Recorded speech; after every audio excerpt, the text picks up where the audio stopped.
World records are supposed to celebrate human achievement. Some are impressive, some are bizarre. But some records make you wonder why anyone would attempt them in the first place. Every one of these people believed they were the exception, that the rules of physics, biology, and common sense didn't apply to them. They weren't. Case 1. Janaka. Buried alive.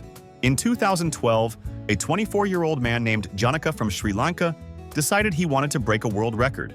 Not for running, not for swimming, but for being buried alive. The plan was simple. Janaka would be placed inside a sealed coffin, buried under 7 feet of earth, and stay there for 6 hours. If he survived, he'd have a world record. If he didn't, well, he didn't think about that part. On the day of the attempt, a crowd gathered to watch. Camera crews documented everything. Janaka climbed into the wooden coffin with confidence. He had practiced holding his breath. He had meditated. He believed he was ready. They lowered the coffin into the ground and began shoveling dirt on top. What Janaka didn't account for was basic biology.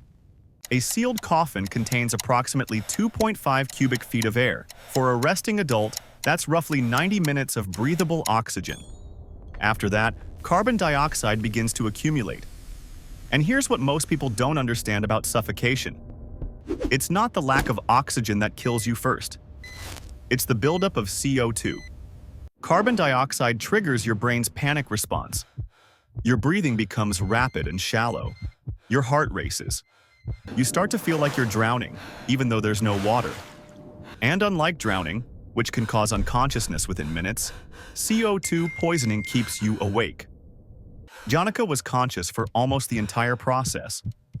Witnesses above ground reported hearing muffled screaming coming from beneath the earth. By the time they dug him out, Janaka had been underground for just over 3 hours.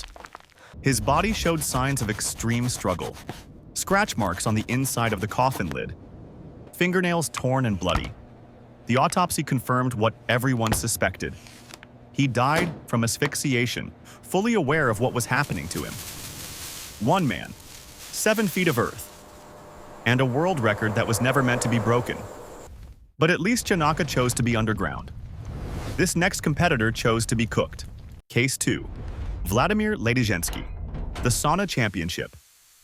Every year in Heinola, Finland, competitors would gather for one of the strangest events in the world, the World Sauna Championship.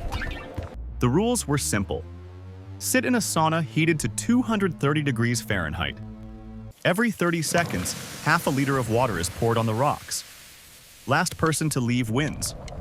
In 2010, a 60-year-old Russian named Vladimir Ladyzhensky entered the finals. He was a veteran. He had trained for this. His opponent was Timo Kaukonen, a Finnish competitor half his age. Vladimir believed his experience gave him an edge. He had sat in saunas his entire life. He knew his limits. Or so he thought. At 230 degrees Fahrenheit, the human body begins to break down in ways most people don't understand. Your skin can withstand brief exposure, but prolonged contact with air this hot causes something called hyperthermia. Your core temperature rises beyond what your organs can handle. First, your body tries to cool itself through sweat. But when the air temperature exceeds your body temperature by this much, sweating becomes useless.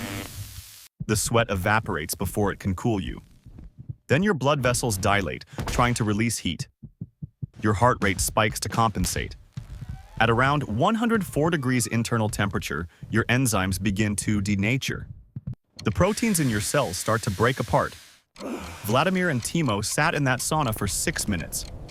Witnesses reported that both men appeared to be in extreme distress near the end.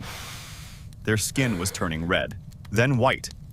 They were shaking uncontrollably, but neither would quit. When the 6-minute mark passed, both men collapsed simultaneously. Medics rushed in.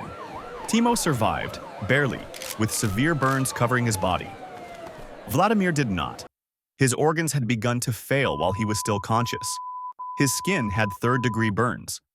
He spent his final minutes being cooked alive, aware of every second, because he refused to be the first to stand up. The World Sauna Championship was permanently canceled after his death. The sauna killed him in 6 minutes. This next record attempt? It killed in complete darkness. Case 3. Guy Garman. Doc Deep. Guy Garman was not an amateur. He was a medical doctor from Tennessee who had spent decades studying the human body. He understood physiology better than most people on Earth. He was also an experienced deep-sea diver with hundreds of dives under his belt. His nickname was Doc Deep. In August 2015, Doc Deep traveled to St. Croix in the Virgin Islands with one goal: to break the world record for the deepest scuba dive ever completed. The existing record was 1,090 feet, set by Egyptian diver Ahmed Gabr. Doc Deep planned to descend to 1,200 feet. To put that in perspective, at 1,200 feet, you are deeper than the Chrysler Building is tall. The pressure at that depth is 37 times greater than at the surface. Sunlight disappears completely after about 600 feet. Beyond that, there is only darkness. Doc Deep knew all of this. He had prepared for years. He had custom-built equipment. He had a support team tracking his descent. What he couldn't prepare for was what happens to the human brain under extreme pressure. At depths beyond 300 feet, divers begin experiencing something called nitrogen narcosis.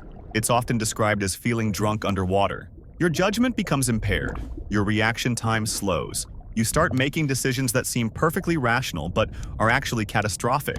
But that's not the worst part. At depths approaching 1,000 feet, a more dangerous condition takes over: high-pressure nervous syndrome, or HPNS. Your muscles begin to tremor uncontrollably. Your vision distorts. Some divers report hallucinations. Your body is essentially rebelling against an environment it was never designed to survive. Doc Deep's support team watched his descent on sonar. They tracked him as he passed 400 feet, then 600, then 800. Somewhere around 900 feet, his descent slowed. Then it stopped. And then the signal began moving horizontally, drifting, sinking into the abyss. Doc Deep never resurfaced. His body was never recovered. Somewhere in the darkness of the Caribbean Sea, more than 800 feet below the surface, a medical doctor who understood human limits better than almost anyone discovered that understanding limits and respecting them are two very different things. His record attempt failed.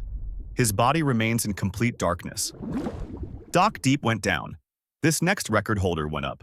Case 4. Sailendra Nath Roy. Hair hanging. Sailendra Nath Roy was already a Guinness World Record holder.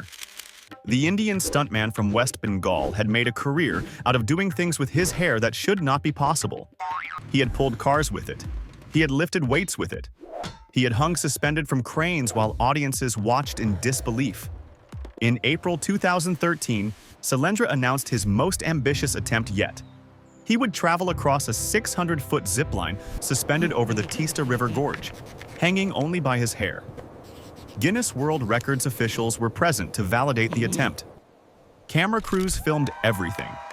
His family stood on the platform, watching with pride as Sailendra was hooked to the wire by a metal clamp attached to his ponytail. The stunt began smoothly. Sailendra launched from the platform and began gliding across the gorge, his body dangling 300 feet above the river below. Then the wire sagged. Sailendra stopped moving. He was stuck, suspended in the middle of the zipline, with no way to reach either end. The clamp held firm. His hair held firm, but his body was now hanging motionless, all of his weight pulling against his scalp. What most people don't realize is that hanging by your hair creates enormous stress on your cardiovascular system. The constant pulling triggers a pain response that floods your body with stress hormones. Your heart rate accelerates, your blood pressure spikes, and if this continues for more than a few minutes, your heart can simply give out. Sailendra hung there for nearly 25 minutes. His family watched from the platform as rescue crews struggled to reach him. They watched as his body went limp. They watched as he was finally lowered to the ground, where medics confirmed what everyone already knew. Cardiac arrest, caused by the prolonged stress of hanging by his own hair in front of his own family during an attempt that Guinness World Records had officially sanctioned. The record was never awarded. One person hanging by their hair. 222 people falling from the sky. Case 5. Diana Paris. Mass skydiving. In April 2014, 222 of the most experienced skydivers in the world gathered in the Arizona desert. Their goal was ambitious: to break the world record for the largest vertical formation ever attempted. Every single person in the group had thousands of jumps under their belt. Collectively, they represented hundreds of thousands of successful skydives. Among them was Diana Paris. Diana was not a beginner. She had been skydiving for decades. She had completed so many jumps that falling through the sky felt as natural as walking. She had done the math. With her experience level, the odds of a fatal malfunction were astronomically low. But statistics don't protect individuals. They only describe populations. The jump began flawlessly. All 222 divers exited their aircraft and began the intricate process of linking together in free fall. The formation came together perfectly. Cameras captured the moment. Then it was time to break apart and deploy parachutes. Diana pulled her main chute. It didn't open properly. She reached for her reserve. It deployed, but not fast enough. In those final seconds, Diana watched the Arizona desert rushing toward her at 120 miles per hour. She could see the ground getting closer. She could feel the reserve chute beginning to inflate above her. And she had just enough time to understand that it wasn't going to be enough. The entire fall, from malfunction to impact, lasted approximately 15 seconds. 15 seconds of complete awareness. 15 seconds of knowing exactly what was about to happen and being unable to stop it. Diana Paris died on impact. One person out of 222. A statistical anomaly that statistics couldn't save. Diana's death was bad luck. These next two? Corporate negligence. Case 6. Jeremy Morris and Jeff Fard. Warrior Dash. Obstacle course racing was supposed to be safe. Events like Warrior Dash, Tough Mudder, and Spartan Race marketed themselves as extreme but controlled. They promised participants the thrill of danger without the actual risk. Millions of people signed up every year, trusting that someone had checked the equipment, tested the obstacles, and made sure nobody would die. In 2011, a 28-year-old named Jeremy Morris and his friend Jeff Fard signed up for a Warrior Dash event. The race featured the usual obstacles: mud pits, walls to climb, fire to jump over. And at the end, the signature attraction, an electrified obstacle where participants had to run through hanging wires carrying live current. The organizers called it electroshock therapy. It was supposed to deliver a painful but harmless jolt, a memorable finale to a grueling race. What most participants didn't know was that the electrical systems at these events were often assembled hastily, by staff with minimal training using equipment that was rarely inspected. The voltage was supposed to be carefully calibrated. It wasn't always. Jeremy entered the obstacle first. The moment he made contact with the wires, something went wrong. Instead of a brief shock, the current locked his muscles. He couldn't let go. He couldn't move.